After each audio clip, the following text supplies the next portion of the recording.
Di balik tatanan hukum yang tegas, kadang tersimpan kisah-kisah kemanusiaan yang tak bisa diukur dengan aturan. Apa jadinya jika seseorang melanggar norma demi menyelamatkan hidup orang lain? Inilah kisah nyata yang mengguncang sebuah desa di Garut. Ketika seorang kepala desa memiliki 7 istri, publik heboh, media ramai, dan Kang Deddy Mulyadi, Gubernur Jawa Barat, turun tangan langsung. Awalnya ini terlihat jelas, pelanggaran moral, penyalahgunaan jabatan. Tapi, semakin dalam ditelusuri, makin kabur garis antara benar dan salah, karena ternyata 7 pernikahan itu bukan soal nafsu, tapi tentang perlindungan, harapan, dan luka yang tak terlihat oleh mata. Siapkah Anda menyelami kisah yang penuh emosi, kejutan, dan dilema nurani? Mari kita mulai dari sebuah surat yang dikirim dari Bandung. Saat Kang Deddy Mulyadi memecat kepala desa di Garut karena memiliki 7 istri, publik gempar. Tapi di balik semua kontroversi, tersimpan kisah kemanusiaan yang menggugah hati. Mampukah hukum berdiri sejajar dengan nurani? Angin pagi menyusup lembut melalui jendela kayu ruang kerja Kang Deddy Mulyadi. Ia duduk tenang, menyeruput kopi hitam hangat sambil memandangi tumpukan berkas di mejanya. Rutinitas yang biasa, hingga matanya tertumbuk pada satu map berwarna coklat dengan stempel merah, urgent, pribadi. Ia mengernyit, membuka map itu perlahan. Laporan tertulis rapi di dalamnya, dengan lampiran berupa foto-foto dan kutipan berita daring. Kepala Desa Cisaruni, Kabene, Garut, diketahui memiliki 7 istri sah. Kang Deddy mendongak. Seketika udara terasa berat. Ia membaca ulang laporan, itu memastikan ia tak salah paham. 7 istri? Bukan selingkuhan, bukan istri siri. Tapi 7 perempuan yang masing-masing memiliki buku nikah sah. Dan semuanya tinggal di satu desa. Ia menggeleng pelan. Ini bukan soal agama saja, ini menyangkut moral, citra pejabat publik, dan kepercayaan rakyat. Gumamnya sambil mengetuk-ngetukkan pulpen ke meja. Nama kepala desa itu tertulis jelas, Arya Pramana. Ia belum pernah bertemu langsung dengannya, tapi beberapa laporan sebelumnya menyebut Arya sebagai pemimpin yang dicintai warga. Desa Cisaruni bahkan masuk 3 besar desa dengan tingkat kesejahteraan terbaik di kabupaten. Namun, laporan ini bisa meruntuhkan semua pencapaian itu. Sore itu juga, Kang Deddy memanggil staf ahlinya. Mereka duduk melingkar di ruang diskusi. "Apa yang kita tahu tentang Arya Pramana?" tanya Kang Deddy. Salah satu stafnya membuka tablet. Pendidikan tinggi, lulusan sosiologi UGM, terpilih 2 periode. Tidak pernah ada kasus korupsi, tapi, ya itu. Dia punya 7 istri, dan semua warga tahu. Bahkan katanya, rumah-rumah mereka berdekatan. Ruang itu hening sejenak.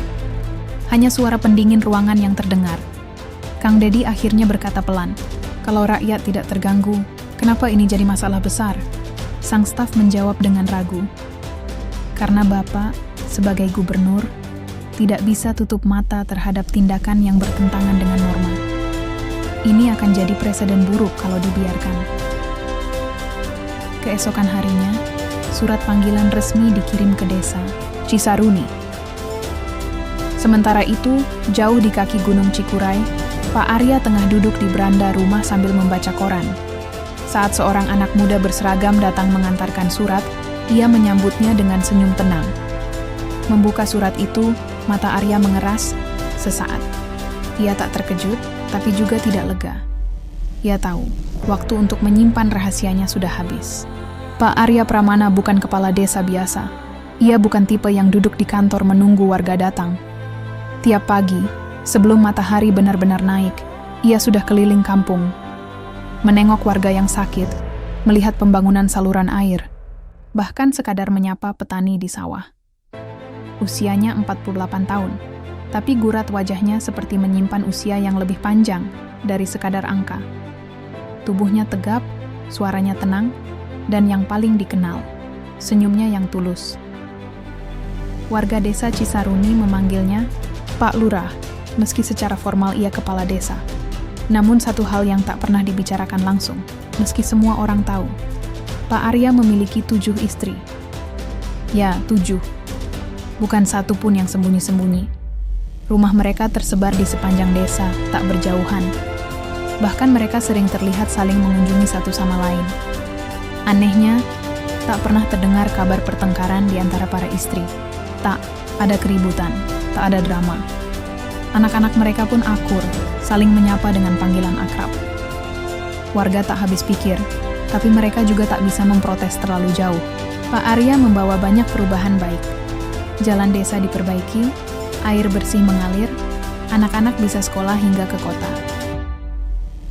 Di mata warga, Pak Arya adalah pahlawan kecil mereka. Tapi di mata pemerintah provinsi, ia adalah teka-teki yang mengusik batas norma dan etika.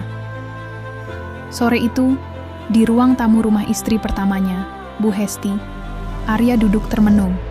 Di meja, surat panggilan dari gubernur sudah dibaca berulang kali. "Mas mau berangkat ke Bandung?" tanya Bu Hesti pelan. Arya mengangguk. "Besok pagi, kau akan jelaskan segalanya?" tanyanya lagi, suaranya bergetar.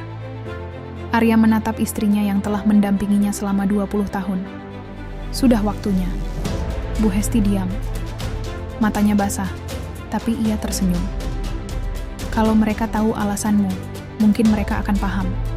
Arya menggenggam tangan istrinya. "Aku tak menyesal menikah dengan kalian semua. Biar hukum menilainya, tapi niatku bukan untuk mencederai siapapun." Malam itu, Pak Arya berjalan dari rumah ke rumah, menyampaikan sendiri kepada keenam istrinya bahwa ia akan pergi ke Bandung. Ia tak menjanjikan apa-apa, hanya berpesan agar mereka tetap bersama dan saling menjaga. Mereka mengangguk. Beberapa menahan tangis, tapi tak ada amarah di mata mereka. Yang ada hanya kepercayaan. Sementara di Bandung, Kang Dedi bersiap dengan agenda sidang etik kecil-kecilan.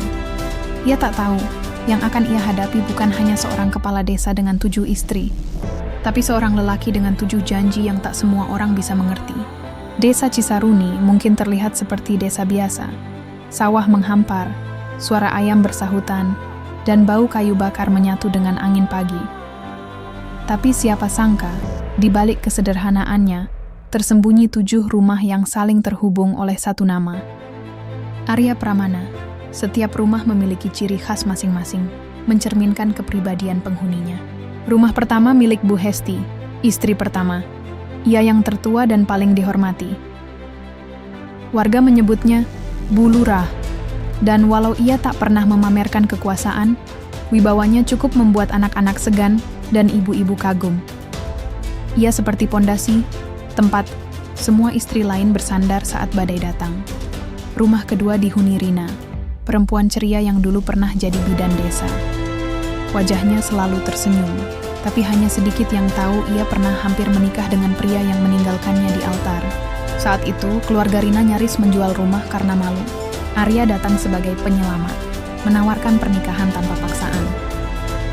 Rumah ketiga, milik Lilis, wanita pendiam yang dulunya korban KDRT parah. Tubuhnya dulu penuh luka, jiwanya retak. Ia ditemukan oleh Arya di puskesmas desa. Ia tak bicara, seminggu penuh. Namun setelah dinikahi Arya, Lilis pelan-pelan bangkit. Ia kini membuka warung kecil dan tersenyum, meski tak pernah benar-benar tertawa. Di rumah keempat, ada Sari, mantan guru TK yang dibuang keluarganya karena mengidap epilepsi. Masyarakat menganggapnya tidak layak jadi istri siapapun.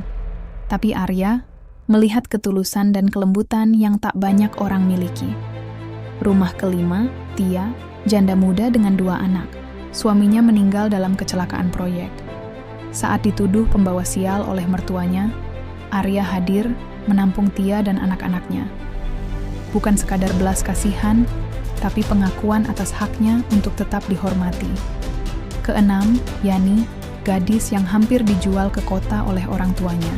Arya menyelamatkannya saat usianya masih 19, dan menikahinya bukan sebagai pemilik, tapi sebagai pelindung. Terakhir, rumah ketujuh milik Maya, perempuan kota yang lari dari tekanan sosial setelah menjadi korban pelecehan. Ia datang ke Cisaruni, mencari tempat baru. Tak disangka, ia menemukan rumah dan keluarga. Meski tak serumah, para istri Pak Arya memiliki hubungan yang nyaris tak masuk akal.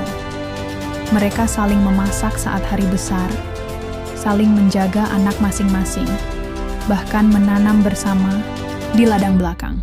Mereka bukan hanya istri, mereka seperti saudara, kata salah satu tetangga, Pak Mukidi, sambil mengangkat topi bambunya. Kalau bukan Pak Arya yang menyatukan, siapa lagi? Warga Cisaruni sudah lama tahu tentang 7 rumah ini. Tapi tidak ada satupun yang merasa terganggu, karena mereka melihat lebih banyak cinta dan rasa hormat daripada aib atau nafsu. Namun di luar desa, kabar ini jadi bahan omongan. Media mulai mencium isu ini. Wartawan datang, kamera menyala. Dan di Bandung, Kang Dedi sudah menyiapkan ruang pertemuan. Pak Arya kini dalam perjalanan. Dan 7 hati di Cisaruni menunggu, sambil berharap dunia luar bisa melihat dengan mata yang sama seperti mereka. Mata yang memandang dengan empati, bukan hanya hukum hitam putih. Gedung Pemprov Jawa Barat hari itu tak seperti biasanya. Beberapa awak media berkumpul di luar pagar, mencoba menggali informasi soal pertemuan tertutup antara Kang Dedi Mulyadi dan seorang kepala desa dari Garut yang belakangan jadi sorotan. Pak Arya tiba mengenakan kemeja putih sederhana, celana kain, dan peci hitam. Tak ada pengawal, tak ada pengacara. Ia datang sendirian, membawa satu tas jinjing berisi map dokumen dan setumpuk catatan kecil. Sementara itu di dalam ruangan, Kang Dedi telah duduk bersama beberapa staf hukum dan etik.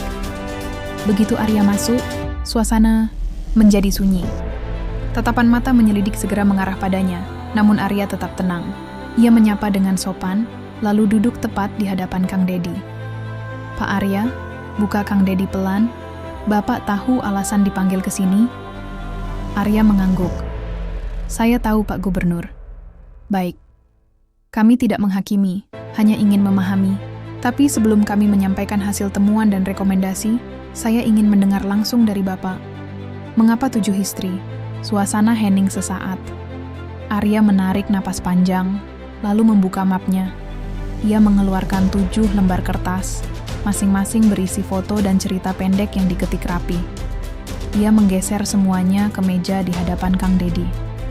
Ini Pak, kisah mereka. Bukan untuk membenarkan, hanya untuk menjelaskan. Kang Dedi mengambil salah satu lembar. Di situ ada foto seorang perempuan dengan bekas luka di pipi. Di bawahnya tertulis, Lilis, korban kekerasan dalam rumah tangga. Tidak diterima kembali oleh keluarganya. Arya berbicara dengan suara tenang tapi mantap. Saya tidak menikah karena nafsu atau kuasa. Saya menikah karena mereka tidak punya tempat lain. Saya tahu saya melanggar norma. Tapi apakah saya harus membiarkan mereka terbuang? Saya tidak bisa, Pak. Seorang staf mencoba menyela. Tapi sebagai pejabat publik, Bapak jadi panutan. Apa jadinya kalau kepala desa lain meniru langkah Bapak? Pak Arya menatap staf itu dengan mata jernih. Kalau ada kepala desa lain yang ingin menolong perempuan terluka dengan cara yang lebih baik, saya akan senang hati menyerahkan jabatan ini sekarang juga. Kang Dedi terdiam. Ia menatap Arya lama, mencoba menilai lewat bahasa tubuh dan nada suara. Tidak ada pembelaan emosional, tidak ada usaha mempermainkan aturan. Hanya ada kejujuran yang sulit untuk disangkal. Namun hukum tetaplah hukum. Dan sebagai gubernur, ia punya tanggung jawab menjaga wajah pemerintah. Sore itu, Kang Dedi berdiri dan berkata tegas. Dengan berat hati Pak Arya, sesuai kode etik dan peraturan ASN, saya nyatakan Bapak diberhentikan dari jabatan kepala desa, efektif hari ini. Arya mengangguk pelan. Tak ada protes, tak ada air mata. Namun yang tumpah adalah air mata di Cisaruni ketika kabar pemecatan itu sampai. Di 7 rumah, 7 perempuan, menatap langit yang mendung, masing-masing merasa kehilangan seseorang yang bukan hanya suami, tapi penyelamat hidup mereka. Dan Kang Dedi, malam itu tak bisa tidur. Minggu pagi yang biasanya penuh suara ayam dan ibu-ibu menjemur pakaian, berubah menjadi sunyi di desa Cisaruni.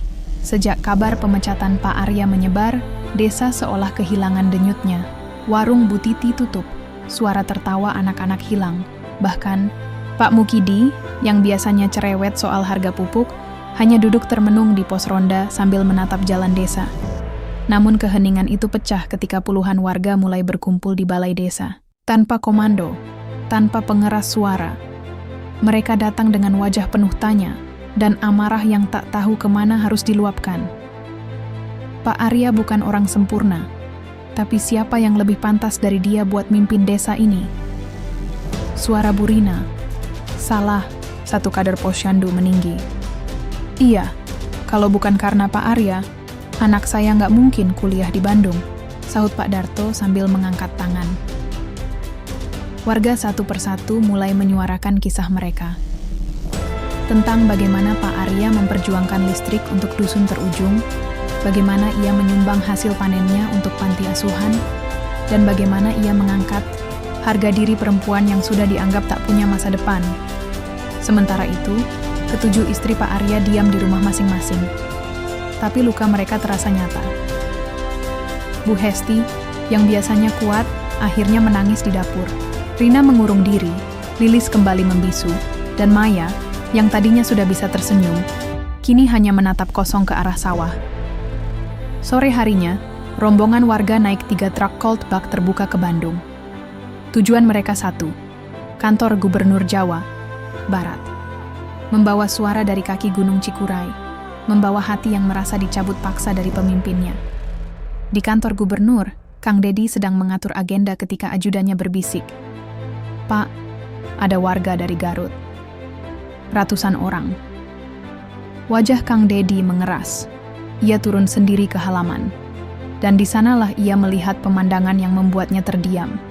Para petani, ibu-ibu, pemuda Karang Taruna, anak-anak sekolah, semua berkumpul di depan gerbang sambil membawa poster dari karton seadanya. Pak Arya bukan penjahat. Kami butuh pemimpin yang melihat kami. 7 istri, tapi satu hati untuk rakyat. Salah satu anak muda maju ke depan. Ia memperkenalkan diri sebagai Hafiz, Ketua Karang Taruna Desa. Pak Gubernur, katanya lantang, kami paham aturan itu penting. Tapi kalau aturan membuat orang baik harus disingkirkan, apa itu masih keadilan? Suara itu mengguncang hati Kang Dedi. Ia tak menjawab apapun. Ia hanya mengangguk dan masuk kembali ke dalam, sementara hatinya mulai bergeser. Malam itu, untuk pertama kalinya, Kang Dedi memeriksa ulang keputusan yang sudah diketoknya sendiri. Dan untuk pertama kalinya, pula ia mulai bertanya dalam hati, apakah hukum tanpa hati nurani benar-benar cukup untuk mengatur manusia? Minggu pagi yang biasanya penuh suara ayam dan ibu-ibu menjemur pakaian, berubah menjadi sunyi di desa Cisaruni. Sejak kabar pemecatan Pak Arya menyebar, desa seolah kehilangan denyutnya. Warung Bu Titi tutup. Suara tertawa anak-anak hilang. Bahkan, Pak Mukidi, yang biasanya cerewet soal harga pupuk, hanya duduk termenung di pos ronda sambil menatap jalan desa. Namun keheningan itu pecah ketika puluhan warga mulai berkumpul di balai desa, tanpa komando, tanpa pengeras suara. Mereka datang dengan wajah penuh tanya dan amarah yang tak tahu kemana harus diluapkan.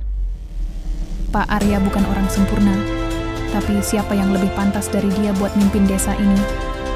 Suara Bu Rina. Salah, satu kader Posyandu meninggi. Iya, kalau bukan karena Pak Arya, anak saya nggak mungkin kuliah di Bandung, sahut Pak Darto sambil mengangkat tangan. Warga satu persatu mulai menyuarakan kisah mereka. Tentang bagaimana Pak Arya memperjuangkan listrik untuk dusun terujung, bagaimana ia menyumbang hasil panennya untuk panti asuhan, dan bagaimana ia mengangkat harga diri perempuan yang sudah dianggap tak punya masa depan. Sementara itu, ketujuh istri Pak Arya diam di rumah masing-masing, tapi luka mereka terasa nyata. Bu Hesti, yang biasanya kuat, akhirnya menangis di dapur. Rina mengurung diri, Lilis kembali membisu, dan Maya, yang tadinya sudah bisa tersenyum, kini hanya menatap kosong ke arah sawah. Sore harinya, rombongan warga naik 3 truk cold bag terbuka ke Bandung. Tujuan mereka satu, kantor Gubernur Jawa Barat. Membawa suara dari kaki Gunung Cikuray, membawa hati yang merasa dicabut paksa dari pemimpinnya. Di kantor gubernur, Kang Dedi sedang mengatur agenda ketika ajudannya berbisik, Pak, ada warga dari Garut. Ratusan orang. Wajah Kang Dedi mengeras. Ia turun sendiri ke halaman, dan di sanalah ia melihat pemandangan yang membuatnya terdiam. para petani, ibu-ibu, pemuda Karang Taruna, anak-anak sekolah, semua berkumpul di depan gerbang sambil membawa poster dari karton seadanya. Pak Arya bukan penjahat. Kami butuh pemimpin yang melihat kami. 7 istri, tapi satu hati untuk rakyat. Salah satu anak muda maju ke depan. Ia memperkenalkan diri sebagai Hafiz, Ketua Karang Taruna Desa. Pak Gubernur, katanya lantang. Kami paham aturan itu penting. Tapi kalau aturan membuat orang baik harus disingkirkan, apa itu masih keadilan? Suara itu mengguncang hati. Kang Dedi. Ia tak menjawab apapun. Ia hanya mengangguk dan masuk kembali ke dalam, sementara hatinya mulai bergeser. Malam itu, untuk pertama kalinya, Kang Dedi memeriksa ulang keputusan yang sudah diketoknya sendiri. Dan untuk pertama kalinya, pula ia mulai bertanya dalam hati. Apakah hukum tanpa hati nurani benar-benar cukup untuk mengatur manusia? Pagi itu, halaman Balai Desa Cisaruni dipenuhi warga. Tak ada panggilan resmi, tapi kabar bahwa Kang Dedi akan datang sendiri sudah lebih dulu menyebar seperti angin. Ibu-ibu membawa anaknya, bapak-bapak meninggalkan ladang, bahkan pemuda yang biasanya enggan terlibat pun hadir. Semuanya menunggu dengan harap, cemas, dan rasa ingin tahu. Pak Arya berdiri di pojok balai desa. Ia tak bicara banyak, hanya berdiri sambil memandangi sawah yang membentang di kejauhan. Di sisinya Bu Hesti menggenggam tangannya, erat, tulus, dan tanpa kata-kata. Keenam istri lain berdiri tak jauh, saling mendekap satu sama lain, seperti pelindung yang membentuk barisan. Mobil dinas berwarna hitam akhirnya berhenti di gerbang. Dari dalam keluar Kang Dedi dengan wajah serius, matanya menyapu seluruh warga. Ia berjalan perlahan ke tengah halaman, diikuti ajudan, tapi tak ada podium, tak ada mikrofon. Ia hanya berdiri tegak di tanah yang basah sisa embun pagi. Assalamualaikum warahmatullahi wabarakatuh. Suaranya tenang, tapi cukup untuk membuat semua diam. Beberapa hari lalu, saya mengambil keputusan memecat Pak Arya sebagai kepala desa, karena alasan yang secara hukum tidak dapat dibantah. Tapi hari ini, saya tidak datang sebagai gubernur. Saya datang sebagai manusia yang ingin mendengar dan belajar. Suasana hening. Kang Dedi menarik napas, lalu melanjutkan.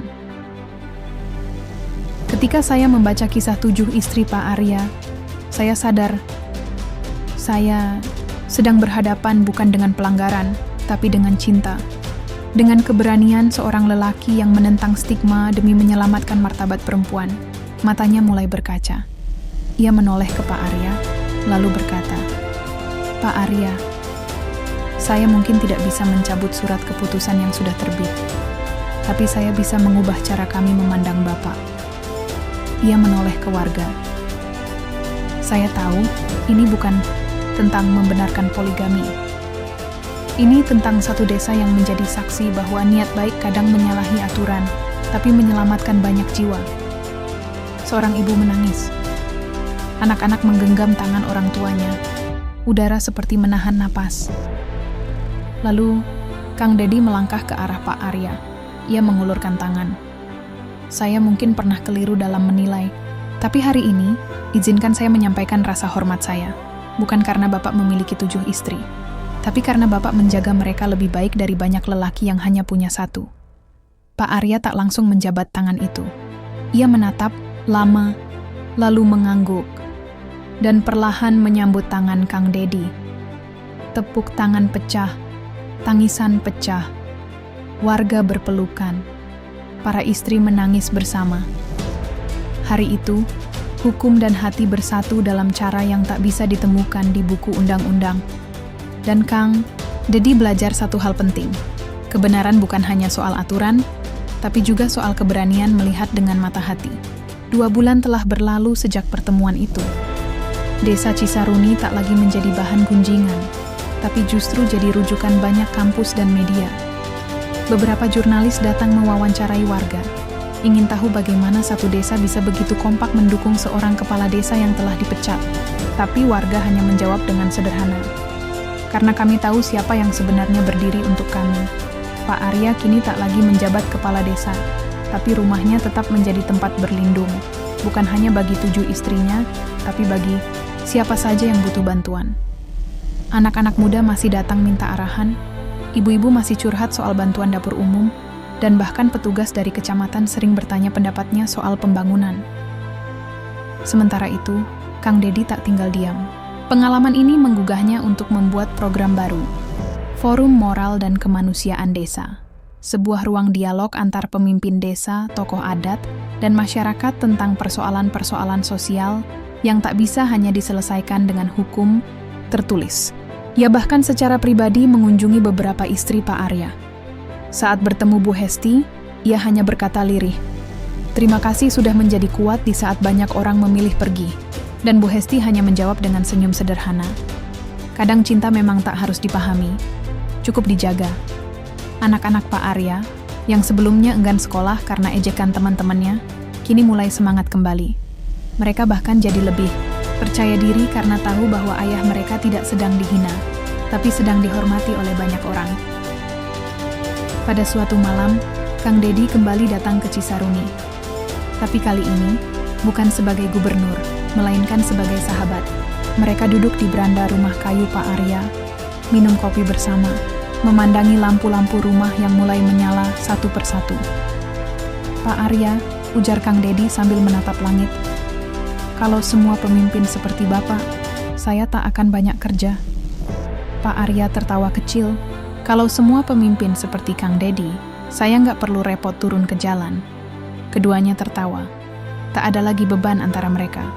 Hanya dua pria yang tahu bahwa di balik jabatan dan aturan, ada satu hal yang jauh lebih besar, kemanusiaan.